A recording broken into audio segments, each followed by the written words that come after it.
Hello everyone and welcome back. I'm here to show you my endgame build for the longsword. I want to show you some of my build ideas, maybe like my build philosophy, right? This is going to be like a quality build here. I'm trying to min-max defense and offense. Some people like to build sort of like glass cannon, all damage in the game, but I like to look for the most powerful defensive skills and really consider whether I want the most powerful defensive skill or the most powerful offensive skill. So let me go ahead and show you what the build is. We're going to go to equipment information.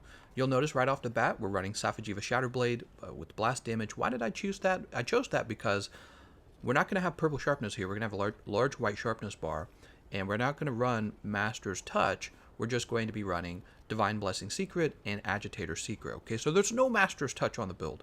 A lot of people will say run Master's Touch, and they'll say run Agitator Secret. But I think that Master's Touch is surprisingly not as powerful as it once was. A lot of fights involve moving from location to location. A lot of the endgame fights like Kulve Taroth, Safi'jiiva. And at the same time, if you're fighting like a regular monster, most people really aren't trying to speedrun that monster. So we're just going to run a large white sharpness bar with a lot of attack increase for our awakened abilities. If we need a sharpen, we need a sharpen. And you've got the new Wetfish scale quest that allows you to farm those up. So even if you want to just bring a few of those rather than having Master's Touch, you can do that, right? So I think we've kind of gotten away from Master's Touch somewhat. You'll notice I'm running a lot of the gold Raytheon armor, golden Loon Helm, Loon Mail, the golden Loon Coil, and what you see is, of course, Divine Blessing Secret and a health boost. This is pretty standard. It's going to be showing up on almost all of my builds. I believe that Divine Blessing Secret, in this case, is better to bring on your build than attack boost and peak performance. Do those give a lot of extra damage? They really do. They give you a lot of extra damage, attack boost, peak performance. However, Divine Blessing Secret gives you so much defense that not only does it increase your survivability, but let's say if you were to make a mistake in the game, you wouldn't really have to stop and eat because you've got, where is it? How do I show that off? I don't remember. Oh, we have to be here. Here we go. There we go. I couldn't figure it out. You have the health regen augmentation, right? So with the health regen augmentation and the Divine Blessing Secret, a little recovery up, you see I got a level of that, right? Well, you're going to be able to keep your health higher, and you'll be drinking potions and eating max potions fewer times. And this is really nice because it allows you to keep attacking. So sometimes having high defense also allows you to play more offensively, especially if you're somebody who's prone to making a mistake, or you're not a speedrunner, you're just playing casually. I think it's really nice. You'll notice we have 4 levels of blast attack on the build. I just threw those in because I had extra slots. You could put anything else there. You really could actually put peak performance there. You could put attack boost there, but most notably, you could put hard fire resistance in. You could put hard thunder, hard water resistance in. So if you're fighting like Arch-Tempered Namielle. So what I'm saying is there's a little bit of, wiggle room in the build. This isn't true for every build. Some weapons really, they're so tight, you don't really have any room for extra skills. The longsword really doesn't use any additional skills. And this is why it's so good at doing something like building up for defense, because not only does it have a skill like Foresight Slash, it has all this extra room on the build to build things like stun resist. You might be building heroics, you might be building, again, fire resistance, something like that you might find very valuable. For example, when you have a monster who can fire blight you, well, if you bring your fire resist over 20, they can't fire blight you, and then you can actually bring something like Moxie and not worry about the fire blight getting rid of Moxie. Alright, so you've seen the build. You can see that our affinity is at 45%. Agitator is going to bring it over 45, and then if we're hitting a weak spot, we should get that 50% weakness exploit proc, and that'll give us everything we're looking for, right? We are fighting, I believe I queued up Tigrex. Let's jump over here. Yeah, it is Tigrex. We got our damage buffs, we got Rocksteady, we got Temporal Mantle. Let's see how much we can beat up on this guy. And by the way, yes, this is a layered armor and a layered weapon skin. So that's the Silver Knight layered armor and the Stygian Zinogre weapon skin. Let's try to get him to look over that way. Just get rid of this early.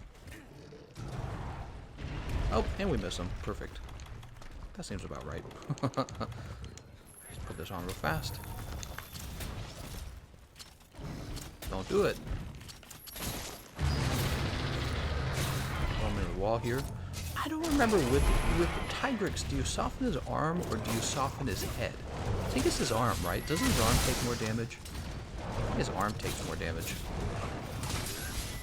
Alright, so we softened one of the arms. I think I'll get all mad now. Stop moving. Oh, will he actually hit the wall here, or will he just run for it? Yeah, he hit the wall. Okay, cool.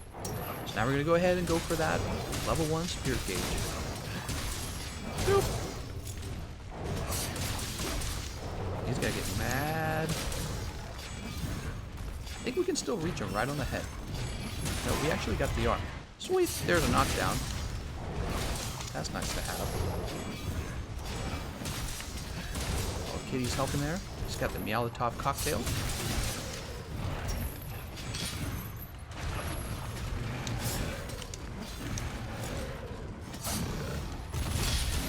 You know what? I had Rocksteady. I didn't even need to do that. Oh, wow, another knockdown. He just must be doing that much damage, you know what I mean? He's not tempered, so he's not really a tough fight. Obviously, I could use a tougher fight to give you an example, but I don't want the video to stretch on.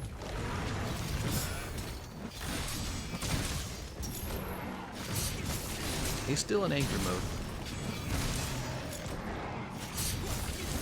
He's looking at my cat. Listen, oh, nope, he's gonna knock me away.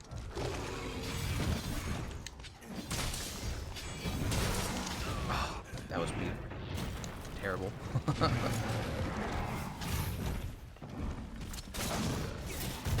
we've got the temporal mantle on, which means we really do want to go ahead and interrupt him, keep that arm soft. Oops, did we just grab the tail? I did not mean to grab the tail. I think I just grabbed the head. Don't you guys love Clutch Claw? Clutch Claw's so awesome. Clutch Claw just makes me want to smash my head out. There we go. Alright. And he's drooling. Let's go ahead and get this out. Woo! Oh, he moved! Son of a bitch! Not allowed to do that. That's cheating.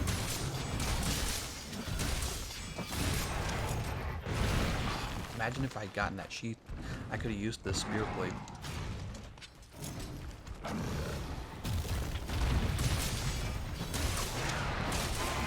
Nice. Sometimes doing damage gets you faster to those knockdowns, guys. That's why people do care about high damage in this game. But you know, I try to do both. I try to get high damage and high defense.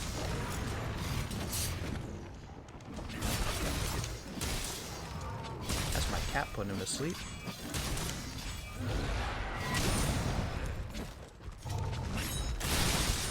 Darn.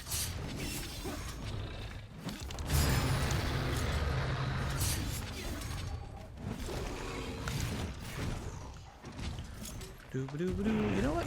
We got traps, don't we? Let's do a little pitfall trap for this guy. Yeah, knock me away here.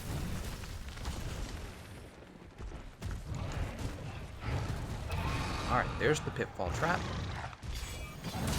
Can't get to that other arm, unfortunately. There we go.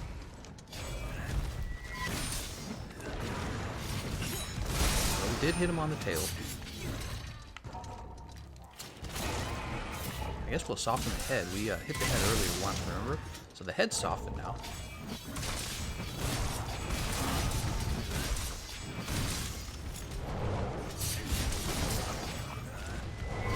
Oh, you gotta be kidding me, man. That sets us back. Oh, did my cat just put him to sleep again? Oh my god, amazing cat. He's probably ready to be captured.